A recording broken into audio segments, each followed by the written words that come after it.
वंदे मातरम।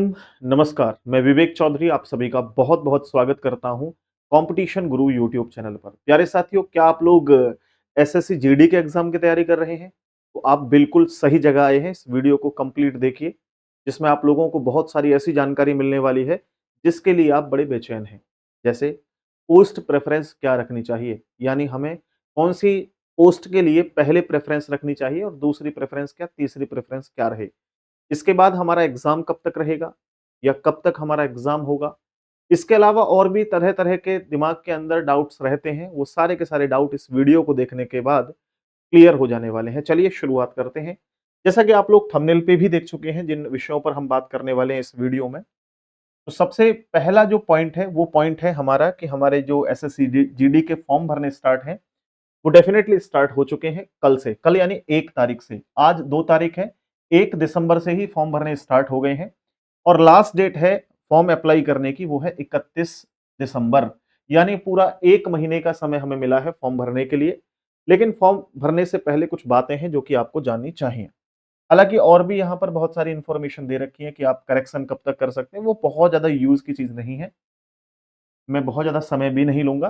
दोस्तों, आपकी जो टोटल वैकेंसीज़ हैं, वो 25,487 पोस्ट टोटल है, अगर मैं बात करता हूँ, जिनमें से अगर आप सबसे पहले बीएसएफ में देखें, तो बीएसएफ में 616 पोस्ट हैं। ये मेल के लिए हैं, ये फीमेल के लिए हैं, आप खुद से भी पढ़ सकते हैं।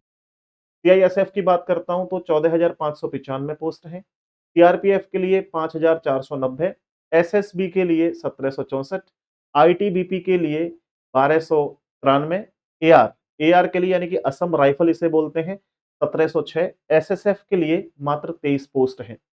ये टोटल इनको काउंट करता हूँ तो ये 25,487 हो जाती हैं। अगर हम पिछले वर्षों के डेटा को एनालाइज़ करते हैं तो ये बहुत कम पोस्ट हम कह सकते हैं। लेकिन क्या ये पोस्ट बढ़ेंगी? सबसे पहला मुद्दा यही है। क्या ये पोस्ट बढ़ेंगी? तो मैं कह रहा हूँ कि 95% प्यारे साथियों, ये पोस्ट बढ़ेंगी और बढ़कर के आप मान लीजिएगा कम से कम 50,000 ये पोस्ट होने वाली है, 50,000। यानी ये जो वैकेंसीज़ टोटल होंगी, ये 25,000 से बढ़कर के 50,000 तक होने वाली हैं। तो आप निश्चिंत रहिएगा। अब मैं बताता हूँ ऐसा डेटा जो मैं आपको बता रहा हूँ, इसके पीछे प्रूफ क्या है। तो सबसे पहले आप लोग प्रीवियस ईयर की जो वैकेंसीज़ हैं, उनको एनालाइज़ करिए। जैसे 2022 की मैं बात करता हूँ, तो 2022 में भी 24,369 वैकेंसी आई थी। लेकिन बाद में इंक्रीज होकर के वो 50,187 हो गई थी। फिर 2024 में आप देखेंगे तो वैकेंसी बहुत थी, 46,617 थी, बट ये इंक्रीज नहीं हुई थी क्योंकि ये बहुत वैकेंसी थी इनके मुकाबले देखें या इन अब 2026 के मुकाबले देखें तो। इसके बाद 2025 में 39,481 वैकेंसीज आई थी टोटल। टोटल काउंटिंग करें फिर इंक्रीज होने के बाद में 53,690 थी। इस बार मैं बात कर रहा हूं 2026 की, तो 25,487 टोटल पोस्ट या वैकेंसीज हैं। इसके बाद मैं बात करता हूँ ये बढ़कर के कितनी हो जाएंगी, तो 50 के यानी 50,000 प्लस होंगी। क्यों होंगी? क्योंकि अभी कुछ समय पहले आरपीएफ ने भी एक अनाउंसमेंट किया था कि अब आरपीएफ कांस्टेबल का एग्जाम भी एसएससी के द्वारा ही यानी एसएससी जीडी के द्वारा ही लिया जाएगा। साथियों, अगर अभी देखो आरपीएफ के बारे में तो कोई जानकारी इसमें है नहीं, आपने मैंने टोटल यहाँ पे दिखाई कि जो वैकेंसी है, क्या इसके अंदर कोई आरपीएफ की वैकेंसी है? नहीं है। तो अगर आरपीएफ की वैकेंसी भी ऐड होती है तो 3-4 हजार वैकेंसी तो वहां डेफिनेटली ऐड होने वाली है। फिर यहां पर देखिए आप बीएसएफ को, तो बीएसएफ में टोटल जो वैकेंसी है वो बहुत ही कम है, 616 पोस्ट है टोटल। बट आप लोग जानते हैं कि 16 नई बटालियन बनने वाली है और एक बटालियन में मैं कंप्लीट कम से कम मानता हूं कि 1,000 वैकेंसी भी अगर जरूरत होगी तो 16,000 तो यही वैकेंसीज बढ़ जाएंगी। और भी बहुत सारे ऐसी जगह हैं जिनमें वैकेंसीज एक्स्ट्रा होनी है, बढ़नी है। तो 95% चांस ये है कि आपकी जो वैकेंसी है वो बढ़ेंगी। चलिए, एक मुद्दा तो ये रहा। बहुत ज्यादा परेशानी में थे आप लोग, सोच रहे थे इतनी कम वैकेंसी क्यों है। ये बात इसलिए मैं आपको बता रहा हूं।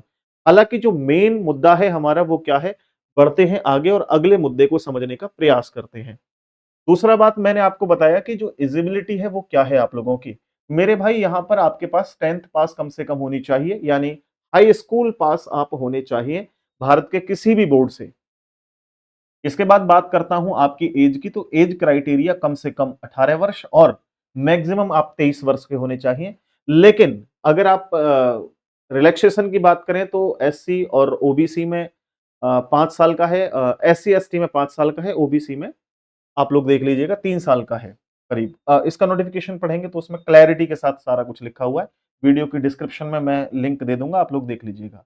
इसके अलावा मैं बात करता हूं मेरे भाई नेक्स्ट पॉइंट की। तो नेक्स्ट पॉइंट आप लोगों का है जो कि फिजिकल को लेकर है। फिजिकल क्या रहने वाला है? तो सबसे पहले आप लोग जानते हैं कि आपका एग्जाम सबसे पहले होगा, एग्जाम के बाद फिजिकल होगा, उसके बाद सारी चीजें होंगी। तो सबसे पहला जो मुद्दा है वो है हमारे एग्जाम को लेकर के। बट एग्जाम से पहले हम ये भी जान लें, क्या हमारी इतनी हाइट है, क्या हमारी इतनी कैपेसिटी है कि हम इतनी रनिंग कर पाएंगे, या जो भी हमारा क्राइटेरिया है क्या उसको पास कर पाएंगे, उसको पहले हम देख लें तो थोड़ा सा क्लियर हो जाएगा।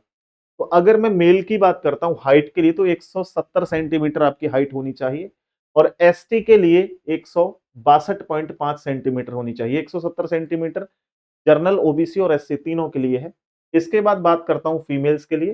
तो फीमेल्स की अगर आप जनरल, ओबीसी, एससी से हैं तो 157 सेंटीमीटर हाइट हो, और एसटी से हैं तो आप 150 सेंटीमीटर आपकी हाइट होनी चाहिए।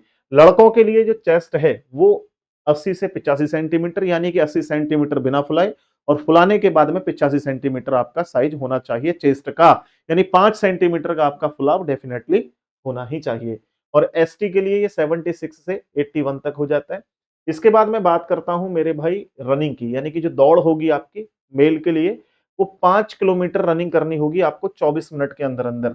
और फीमेल्स को रनिंग के लिए 1.5 किलोमीटर, यानी कि 1600 मीटर में से कहूंगा, 1.5 किलोमीटर नहीं, 1600 मीटर आपको 8.5 मिनट में जो है इसको पूरा करना होगा। तो ये दौड़ का क्राइटेरिया बहुत ज्यादा नहीं है, बहुत नॉर्मल सा है। ठीक है, बस आप हाइट वगैरह देख लीजिएगा, अपनी चेस्ट वगैरह देख लीजिएगा, लड़कों के लिए कह रहा हूँ स्पेशली। तो वो अगर थोड़ा सा सपाटे वगैरह लगाएंगे तो डेफिनेटली ये तो आ ही जानी है एकदम लेवल पे। इसके बाद बात करता हूँ सबसे मेन जो पॉइंट है वो है आपका एग्जाम देना। एग्जाम जो होगा आप लोग देख लीजिए, डेफिनेटली ऑनलाइन एग्जाम होगा, ऑफलाइन का तो कोई मतलब नहीं है। एसएससी के जितने भी एग्जाम्स होते हैं वो ऑनलाइन ही होते हैं। और डेफिनेटली यहां भी लिखा हुआ है कंप्यूटर बेस्ड एग्जाम, यानी कि सीबीई। कंप्यूटर बेस्ड एग्जाम होगा, और टोटल आपके जो सब्जेक्ट होंगे वो 4 सब्जेक्ट होंगे, जिनमें पहला सबसे सब्जेक्ट होगा जनरल इंटेलिजेंस रीजनिंग, यानी रीजनिंग होगी। दूसरा सब्जेक्ट आप लोगों का होगा जनरल नॉलेज, यानी history, geography, polity, economics, current affair, science वगैरह सारा कुछ मैटर मिलके। उसके बाद एक आपका मैथ्स का पोर्शन होगा, और इंग्लिश या हिंदी में से आप अपने अकॉर्डिंग चुनाव कर सकते हैं। अगर आप हिंदी मीडियम से हैं तो हिंदी हिंदी सेलेक्ट करेंगे तो हिंदी कंप्लीटली, जैसे रस चंद अलंकार हिंदी में आएंगे। और अगर आप इंग्लिश चुनोगे तो इंग्लिश होगा। ठीक है, इसमें रीजनिंग के 20 क्वेश्चन होते हैं, जनरल नॉलेज के 20 क्वेश्चन होते हैं, मैथ्स के 20 क्वेश्चन होते हैं, और हिंदी के भी 20 क्वेश्चन होते हैं। प्रत्येक क्वेश्चन 2 नंबर का होता है, तो 40-40 मार्क्स के ये टोटल सब्जेक्ट हो जाते हैं। टोटल आप लोगों को यहाँ पे 60 मिनट का समय मिलता है, यानी कि इन सभी प्रश्नों को करने के लिए टोटल 60 मिनट का आपको समय मिलेगा। ठीक है, तो ये आपका एग्जाम के लिए पूरा सिस्टम रहा। अब बात करता हूं, आप लोग ये भी जानते हैं कि मैं आप लोगों को रीजनिंग पढ़ाता हूं। अगर आप नहीं भी जानते हैं, पहली बार वीडियो को देख रहे हैं, तो मैं आपको थोड़ा दिखा देता हूं। हमारा एक चैनल है स्पेसिफिकली रीजनिंग के लिए। अब जैसे अभी आरआरबी ग्रुप डी के लिए रीजनिंग चल रही है, यहाँ पे दिल्ली पुलिस के लिए चल रही है, अभी हम लोग यहाँ पे एसएससी जीडी के लिए भी स्टार्ट करने वाले हैं, और ये बिल्कुल फ्री ऑफ कॉस्ट है, इसमें कोई चार्ज नहीं होता। बट यहाँ चीजों को एकदम प्रैक्टिस के साथ लेकर के आते हैं। ठीक है, तो आप लोग इस चैनल को सब्सक्राइब जरूर कीजिएगा, इस पे बेहतरीन कंटेंट आप लोगों को मिलेगा। और विश्वास करिएगा, अभी एसएससी जीडी का एग्जाम चल रहा है, सॉरी आरआरबी ग्रुप डी का एग्जाम चल रहा है। एक एक प्रश्न वही पूछा जा रहा है रीजनिंग में जो मैं यहाँ यूट्यूब पर पढ़ा चुका हूं। आपको अगर विश्वास ना हो तो आप एक बार पेपर देखिएगा और मेरा पढ़ाया हुआ देखिएगा, एज इट इज क्वेश्चंस मिल रहे हैं। तो ये एक तो एक्सपीरियंस होता है, और एक पूरी डेडिकेशन होती है आपके प्रति कि ईमानदारी से काम करें, उसका ही ये जो है परिणाम होता है। आगे अगर बढ़े मेरे भाई, तो यहाँ आप लोग देखें सबसे महत्वपूर्ण बात जो कि है आप लोगों की पोस्ट प्रेफरेंस, जो कि मैंने सबसे जरूरी आप लोगों को बताया है। ठीक है, फिर मैं एग्जाम डेट के बारे में बात करूंगा इस पॉइंट के बाद में। देखिए, एग्जाम प्रेपरेशन की प्रेफरेंस की बात करूं तो यहां पर आपको ऐसे मिलेंगे, जैसे ए बीएसएफ के लिए है, बी सीआईएसएफ के लिए है, सी सीआरपीएफ के लिए है, डी एसएसबी के लिए है, आईटीबीपी जो है वो ई पॉइंट है, यानी ई आप सेलेक्ट करेंगे तो आईटीबीपी के लिए है, एफ आपका असम राइफल के लिए है, और एच एसएसबी के लिए है। अब सबसे महत्वपूर्ण बात क्या है, स्टूडेंट डायरेक्ट प्रेफरेंस जो है इसी तरीके से भर देते हैं A B C D E. ऐसा क्यों भरना है मेरे भाई? यहां पर आप प्रेफरेंस जो भरें उस विभाग पर भरें जो अच्छी नौकरी हो, पहले उसको सेलेक्ट करें, फिर उससे थोड़ी सी कम हो उसको सेलेक्ट करें दूसरा, तीसरा थोड़ा सा और। अब मान के चलिए आपके नंबर बहुत अच्छे आते हैं, लेकिन आपको मिल जाती है बीएसएफ या असम राइफल, तो अगर असम राइफल मिल गई और आप रहने वाले दिल्ली के आसपास के हैं, दिल्ली एनसीआर के, तो असम में आपकी जॉब हो जाएगी मेरे भाई। तो सपोज करिए कि आप बीएसएफ सेलेक्ट कर लेते हैं पहले प्रेफरेंस में, नंबर भी आपके बहुत अच्छे थे, बीएसएफ आपको मिल जाते हैं, तो आप बॉर्डर के आसपास ही रहोगे, बॉर्डर क्षेत्र में रहोगे। बॉर्डर सिक्योरिटी फोर्स है, बॉर्डर पे ही काम करेगी भाई हमेशा। तो ये थोड़ी सी रिस्की जॉब भी होती है। तो आप लोग क्या कर सकते हैं, चलो हमें जॉब तो करनी है, बट हम पढ़ने में तो बहुत अच्छे हैं। हम चाहते हैं थोड़ा सा पढ़ने के लिए भी समय मिल जाए, हमें थोड़ी सी आरामदायक जॉब भी मिल जाए क्योंकि हम मेहनत ज्यादा करते हैं। तो आप प्रेफरेंस ऐसे ही भरना है एसएससी जीडी के अंदर भी, जिसमें जॉब का वर्कलोड थोड़ा कम हो। जैसे प्रेफरेंस किस विभाग पर आपको भरना है, मैं आपको बताता हूँ। सबसे पहले आप लोग जो पोस्ट भरिएगा वो भरिएगा एसएसएफ, और वहां देख लें एसएसएफ का जो कोड है वो क्या है, मैं यहाँ आपको बता देता हूँ। जो एसएसएफ के लिए कोड है वो है एच। तो सबसे पहली प्रेफरेंस आपकी क्या होनी चाहिए, एच। क्योंकि ये एसएसएफ जो है आप लोगों की, वो मेरे भाई स्पेशली मैं कह सकता हूँ जो सचिवालय वगैरह होते हैं उनकी सिक्योरिटी का काम करती है। ठीक है, जो सरकारी बड़े बड़े कार्यालय होते हैं उनकी जो है सिक्योरिटी का काम ये एसएसबी करती है, एसएसएफ करती है। बड़ी मजेदार जॉब है मेरे भाई, ठीक है। एसएसएफ की बात कर रहा हूँ, ठीक है, एसएसबी नहीं, एसएसएफ।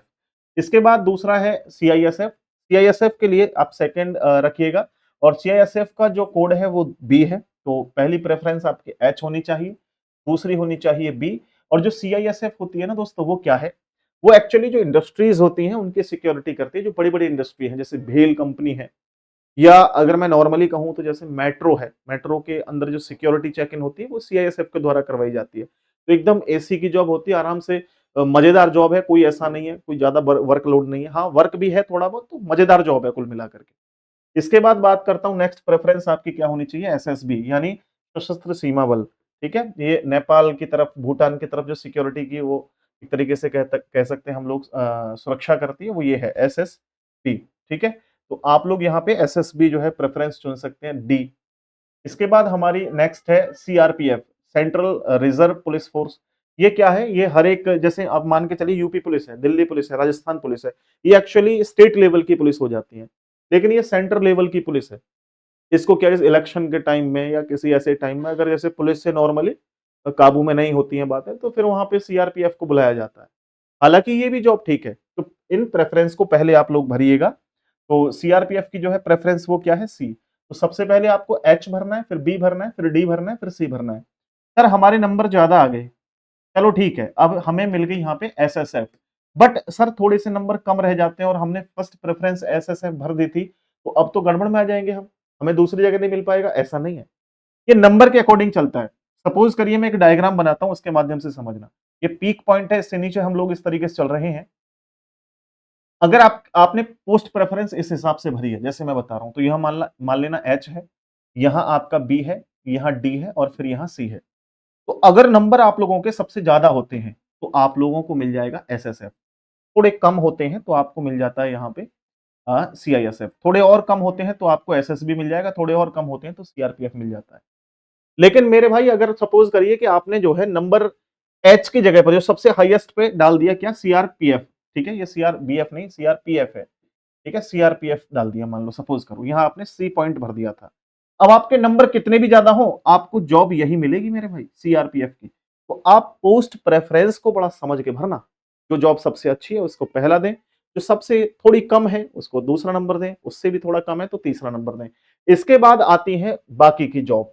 जैसे मैंने आप लोगों को यहाँ पे जो है सीआईएसएफ बता दी, ठीक है, सीआईएसएफ बता दी, और उसके बाद सीआरपीएफ बता दी, एसएसबी बता दी, एसएसएफ बता दी। अब हमारे पास बची एक तो बीएसएफ, एक हमारे पास बची आईटीबीपी, एक हमारे पास बचती है यहाँ पे असम राइफल।